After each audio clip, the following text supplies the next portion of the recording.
മോഹൻലാലിന് ഞാനും കൂടെ ആദ്യം അഭിനയിക്കുന്നത് ഞാൻ മോഹൻലാലിന്റെ അച്ഛനായിട്ടാണ് ആദ്യം ഞാൻ ചെന്ന് ഇറങ്ങുന്നത്. സിനിമ തിയേറ്ററിൽ കണ്ടോ? സിനിമ തിയേറ്ററിൽ കണ്ടു. സിനിമ കണ്ടാണ് ഞാൻ അവിടെ ചെന്നു.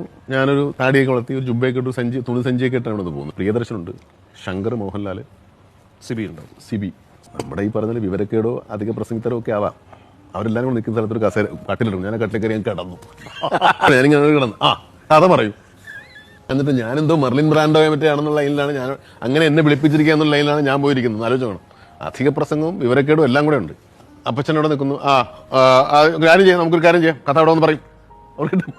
വിട്ടിത്തരം കണ്ടപ്പോൾ മനസ്സിലായി അത് ശരിയല്ല. അപ്പോൾ ലാലൊക്കെ വളരെ ഭവ്യതയോടെ അപ്പച്ചൻ സാറിന്റെ പപ്പ എന്നാണ് വിളിക്കുന്നത്. അതിന് ശേഷമാണ് ഞങ്ങൾ ഈ പരിചയപ്പെടുന്നത്.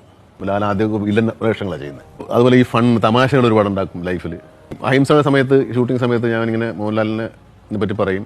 മോഹൻലാലിനെ ഈ സിനിമയിൽ വിളിക്കുകയും ഒക്കെ ചെയ്തിട്ടുണ്ട്. അങ്ങനെ ആ സൗഹൃദം അങ്ങനെ വളർന്ന് ഒരുപാട് സിനിമകൾ, ഏകദേശം 10-60 സിനിമകൾ ഒന്നിച്ചില്ല. ഞാൻ അന്ന് ലാലിനെ പറ്റി പറഞ്ഞ ഒരു കാര്യമുണ്ട്.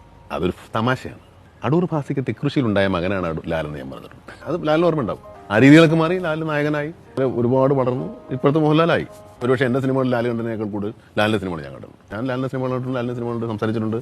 2 താരങ്ങളായി, 2 നടന്മാരായി. എല്ലാ സ്ഥലത്തും ഒരുപോലെയല്ലേ. അവാർഡ് കിട്ടുമ്പോൾ ഒരാൾക്ക് കിട്ടും, ഇക്കൊല്ലം അയാൾക്ക് കിട്ടും, അടുത്തുള്ള അങ്ങനെ ഈവൻ നാഷണൽ അവാർഡ് പോലും നമ്മൾ അങ്ങനെ ലെവലിൽ വന്നില്ലേ.